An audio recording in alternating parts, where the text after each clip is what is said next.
Today's Action Sports Jags, Jags Report Live. Coming to you live from Sneakers. Sponsored by Anajar and Levine, Accident Attorneys.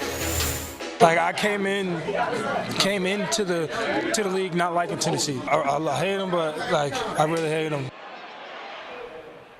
Well, Josh Allen speaks for the entire fan base. It goes way back, more than 20 years of hating the Tennessee Titans. And Sunday was a sweet day for Jaguars fans. 36-22 winners. It's a victory Monday here at Sneakers in Jax Beach. I mean, come on now. We got the holiday season, a little playoff mix. You're going to have to bring some energy and excitement here on a Monday. We'll make up for it. Dan Hicken takes a week off. We'll be back next week. Brent Martineau here.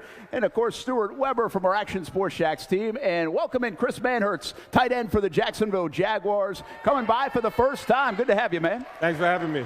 Well, Victory Monday means a quiet Monday for you guys. It's always good, man. It's always good to go out there and get a win and have the 24-hour rule to celebrate. Can you feel a little buzz around your building, around the team, that now these games are meaningful here in December? I know the record isn't as good as you wished it would be, but it still matters and you still got a chance. As long as we have a chance, that's the one thing that's keeping us motivated at this particular time. And Doug does a great job of keeping things in perspective for us on a week-in, week-out basis. So we know what we're up against, and we're just going to, put our head down and just keep working. We were just talking about that Trevor stiff arm in the break before the show, and you were on the right side of the line for that, helping to block, and you just saw him come out of your periphery. Let's talk about Trevor Lawrence and really the ascension that he's had this last month. Oh, it's great to watch. It's great to watch, and ever since he came here and got drafted here last year, you could see the type of trajectory that he's on, and the progress that he's been showing over the course of the last several weeks is very encouraging. You know what talent is. I always say guys know what good is, right, in the NFL. I mean, you can see it at practice, but when you start seeing some of the plays that are made, you know you have a special one. How much is the team feeding off him right now in his play? Yeah, he's a big reason why we go. He's a great leader. He goes about his business in a very professional manner, and he's very detail-oriented. All the qualities that you might want in a quarterback and somebody that's leading this team and this organization. Let's hear more about Trevor Lawrence and a big performance on Sunday. He's earning it. Yeah, for sure. He's earning it. And it's not even like he had to earn our trust. We worked so hard the offseason. It was easy building a relationship with him. It was, there was some adversity early on. There was some success. Like, he's earning it. He's playing at a high level. I mean, you just watch the film. And anyone who really knows football and can see the tape, the kid's playing well. He's doing good. I'm proud of him. I really feel like we had a good plan, and we're taking advantage of some of the stuff they were giving us. And prime example of just trusting my guys to go make plays and then making them for us. I mean, that's what the game comes down to. I know there's a lot of statistics that can really point to how well a quarterback's doing. You've got yards, you got touchdowns, you got completion percentage. Well, put it all together and you get that QB rating. And, I mean, you just look at this huge jump from the entire 2021 season of a 71.9, well, up almost 24 points all the way to a 95.4, and that is a huge, huge jump when you're talking about numbers, as Trevor Lawrence has really taken that step in year two. By the way, that would be the biggest jump from year one to year two in NFL history if it holds. The third guy on that list is Carson Wentz, which means Doug Peterson would have been in charge of two of the top three jumps from year one to year two. It's time for the game plan, sponsored by TIAA Bank. Well, if you look at Chris Manhertz, the tight end, we might want to put him against Derrick Henry on the other side when you got to face the Titans, because Chris is big enough to tackle Derrick. Derrick was off to a brilliant start again against the Jacksonville Jaguars, but then it changed, Stuart. The game changed, the turnovers happened, and they kind of neutralized Derrick. It's pretty wild when you think that in that first quarter, he set a record for the most yards he's ever had in that first quarter to start a game. And, I mean, 96 yards in a quarter generally will set a few records, right? He got shut down after that point where the defense stepped up. The defense took care of business. They started tackling low, tackling high, tackling as a group.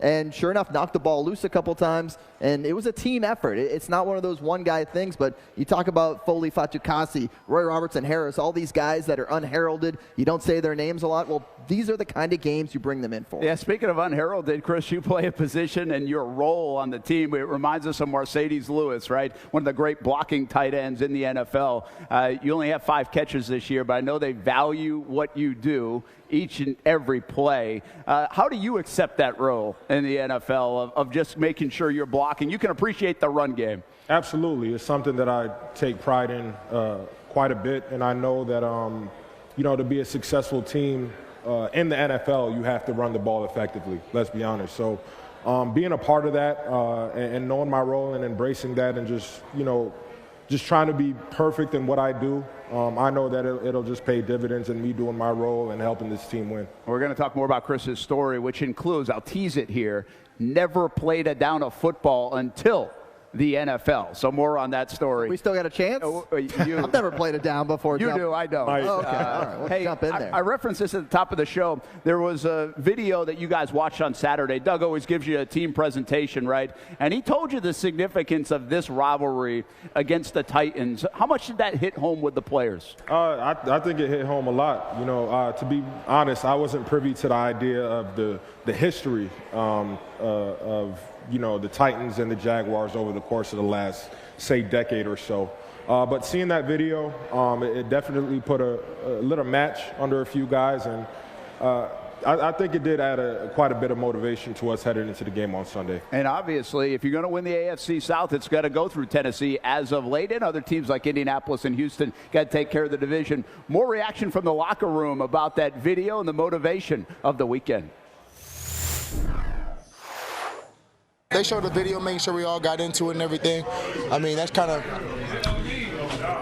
we did a good job of coming in, trying to write our own narrative this season, write our own narrative this game. It informed me on Jaguars playing against the Titans and stuff like that, and it honestly pissed me off just to see how Tennessee really don't respect us in the division, and we changed that tonight. By the way, all of Twitter wants to see the video. Jaguars, put the video out on Twitter. Let the people see it. Was it good? Was it a good video? It was a good video. Okay. Maybe wait till after the regular season finale, though, because you still got to play him again. Right. As you take a look at the AFC South standings, this is with 4 games left to play. You'll take a look at next week. Titans got to go across the country, go play the LA Chargers. Dallas Cowboys, of course, coming to Jacksonville to play the Jaguars. Yeah, we'll talk more about the Cowboys in a moment. Jags have crept into second place now. And let's talk about the path to the playoffs. How much do you guys now know this? You know every game is a playoff game, right, internally? Because, I mean, look at what could happen here. They go to the Chargers. You guys have Dallas. Then you go to the Jets on a short week. They get Houston. And then they play Dallas. You guys play Houston. And if you win 2 of 3, they lose 2 of 3, and there's a couple other scenarios, but that's the most simple. Well, then the last game of the year could be the Titans and Jags for all the marbles, man. That's going to be pretty cool to see. Obviously, we're all fully aware of what the situation is, and the stakes are high. But we do know that regardless of all the other variables, the what-ifs, who loses, who wins, we have to handle our business first and foremost and win games and, control the components that we can control. So many plays to pick from in this game. Let's check out our power play of the week. Power Play of the Week, sponsored by IBEW Local 177, powering Jacksonville since 1912. And how great was this to see Trayvon Walker reminiscent of that first game of the year? I mean, against the Commanders. That was violent. Coming from the backside and knocking the ball loose. You love to see it from your number 1 overall pick, Trayvon Walker, getting in there, making a huge play, and a huge play at that time when you're talking about the game and the impact that this had. Gives the Jags a short field, gives them a chance to get a touchdown and some confidence, and that's exactly what they did right after that big play from number 44. That's a good-looking athlete right there, huh? Absolutely. He's a specimen. By the way, he caught some passes in high school. Did he? Yeah. He's got good hands. Remember, he had the pick in the opener. Oh, yeah. Those were good hands. You appreciate that. 2nd and 11. Lawrence looking deep in the end zone. Ingram holds on. Touchdown! How about a career game for Evan Ingram? 11 catches, over 150 yards, 2 touchdowns, and a perfect performance for my fantasy team. I'm not going to lie. He helped a lot of fantasy teams. 39-point fantasy effort, by the way, for Evan Ingram. Might have helped in your playoffs, folks. No doubt about it. Welcome back to Sneakers here in Jax Beach. Jags Report Live. Brent Martineau along with Stuart Weber in for Dan Hicken tonight. And Chris Manhertz, Jaguars tight end. Here's my question for you, Chris. Does Evan go to the tight end room or does he go to the receiving room? Evan goes to the tight end room. Look, he's a very dynamic player, obviously, and yesterday it was on full display. You could see the type of plays he could make in space, going up for 50-50 balls and just making a play when his number's called. You and Dan Arnold like, hey, 11 of them? You can't give us a call. You got one, actually, didn't you? To be honest with you, this type of offense, any given week, somebody could just, have a day. So just so happened to be his day yesterday, but it was quite fun to watch. It's interesting. Guys say that, by the way. It could be anybody's day, but it has been. I mean, from Kirk to ETN to Ingram to Marvin Jones to Zay Jones. I mean, we've seen it all. Yeah, and I think that's one of those things when you're talking about the maturation of Trevor Lawrence as a quarterback, the fact that he's been able to feature all these guys, but do it on different weeks, because that's going to keep the defense guessing. Yeah. They're not going to know who's your number one guy, who's your guy that's going to go for 150 on 10 catches, and that's huge when you talk about game planning for Doug Peterson in this offense. Well, and huge for when you're trying to figure out your fantasy team, right? Let's check out our drive of the day. Indeed. The drive of the day, driven by your local Ford dealers. All right, so this is the one in the third quarter. You guys up 20-14, Chris, and then Zay Jones and a couple big third down conversions get you guys going. Absolutely. And those are the type of plays that we all know Zay Jones is capable of making. And he did a great job in just getting us in good positions to move the ball down the field. And then this is the play people are talking about. There are a lot of Trevor plays, but how about this play? He ends up finding Agnew, but look at the footwork and the dance moves in the pocket, and then a dime. Yeah, those are things you can't really coach up or teach. That's just 100% awareness and two guys being on the same page. Yeah, when you guys look at that in the film room, are you like, can we see that again? Absolutely. Guys run it back, and I'm sure the coaches saw it millions of times before they present it to us as a group. But that just goes to show the level of chemistry we have amongst each other, and it's a weekly growing thing. All your national breakdown videos on Twitter are going to show that play. Yeah, they will. Especially when you consider the fact that he was coming into this thing not having practiced Wednesday, didn't practice Thursday, limited on Friday with that toe injury. Well, I think the toe's fine. I think can the we toe say is that? fine. So we can keep him off the injury report most likely, but we do have some Jags on the injury report. Trayvon Walker, as of Doug's news conference this afternoon, they did not have the MRI results back. Trayvon told us yesterday in the locker room it's okay, but it was a pretty significant limp coming off the field last night in Nashville. Chad Muma missed the game. Andre Sisco has missed 2 in a row. Andrew Wingard, that shoulder's hurting, but he came back in the game and obviously made a huge interception. Let's talk more about the shoulder. We bring in Action Sports Jax's Olivia Tassily with our injury report. This injury report is brought to you by Flagler Health, orthopedic specialists. Jaguars safety Andrew Wingard briefly left Sunday's game against the Titans with a shoulder injury after making a big hit early in the first. Now, hits like that with that much of an impact can easily lead to injuries like a dislocated shoulder. I spoke with Dr. David Gay over at Flagler Health Plus about what exactly happens during that injury and how severe it can get. So a shoulder dislocation is actually where this ball actually comes out of the socket, typically in a forward direction. When the shoulder dislocates, it can actually damage the ligaments that hold the ball into the socket. That can actually be a injury that requires surgery down the road. The initial treatment is getting the ball back into the socket, so further damage is not done. And sometimes that can be done on the field, sometimes that does have to be performed in an emergency department. A minor shoulder dislocation without significant injury to the ligaments of the shoulder can just be a few weeks, but if there's significant damage to the ligaments, that's a surgery to repair those ligaments, and that would be typically out for the entire season. Wingard was able to return to the game not too long after that hit, but there were moments he was shaking that right shoulder. Today, head coach Doug Peterson said the safety will be okay and even gave an update on the Jaguars' other safety, Andre Sisco, who missed the last 2 games with the shoulder injury. He's expected to be day-to-day this week. For the Flagler Health Plus Injury Report, I'm Olivia Tassily, Action Sports Jax. I'll tell you what, it's games like these where I'm happy we're not out there having to buy a ticket, because this is one of those ones where that number is only going to go up the closer we get to Sunday. This is a hot ticket as the Dallas Cowboys come to town. Standing room only right now, $125. Yeah, by the way, upper deck is almost $200. For the Tennessee game, it's $32. That's the difference for this Sunday's game.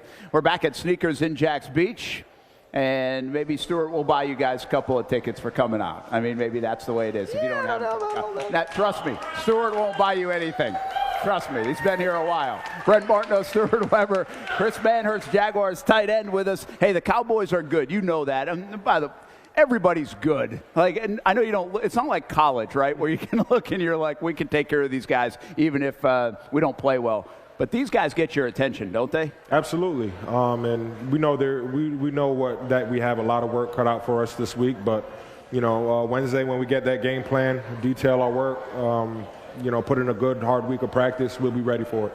Yeah, what challenges do they present from a physical standpoint? Everybody talks about Micah Parsons and Trevon Diggs, and those guys are playmakers. But you play the physical part of the game. How physical will this game be? It's going to be one of those games, especially just watching tape of their D-line up front. Obviously pretty physical, so just mentally preparing ourselves for that, and obviously physically preparing ourselves for that throughout the week. We'll be geared up and ready to go on Sunday. Yeah, you want to talk about a scheduling quirk. The Cowboys have only ever played in Jacksonville once. One time. Yeah. Over the course of this team's the last time they were supposed to went to London, that home game. So there will be a good amount of Cowboy fans here in Jacksonville when you've only played one. Don't sell your tickets to them, guys. Everybody. No. But they'll try to check. They'll cross that off the stadium list, right? The Dallas fans. Oh, yeah. No doubt about it. All right, Sunshine and Rainbow's easy, but I like the guys in the middle of that defense. I don't think they're getting enough love. Roy Robertson Harris, Foley Fatukasi, I thought maybe played their best game of the year. Andrew Wingard, how about Dewey's last month? How good has that been? And another interception, big turnover. And Doug Peterson, man, I give him credit for Saturday night's presentation. I give him credit for the entire year. He's changed everything in Jacksonville, and he's got the QB playing excellent football. Welcome back, Brent Martineau, Stuart Weber, Chris Manhertz, Jaguars tight end, kind enough to join us here on a Monday night after beating the Titans. And I'm telling you what, your story should really be the headline. You didn't play high school football or any football. You played basketball at Canisius, and then you signed with the Buffalo Bills to play in the NFL. How did it happen? Man, it's kind of even surreal still thinking about it. But, at the conclusion of my senior year, Buffalo Bills scout reached out to Canisius College and pretty much invited me to a pro day workout type deal. And, it would have been silly of me to turn that down. So, at the time I really had nothing to lose. So I said, let me just give it a shot. How much of those skills that you had on the hard court really transfer over once you got into football? I mean, quite a lot, especially footwork, spatial awareness, things like that, just moving in space. All those things just kind of help translate, make the transition real smooth for me. Well, you should have no problem beating the guys in a game of one-on-one, right, if they challenge you. Right now, I play basketball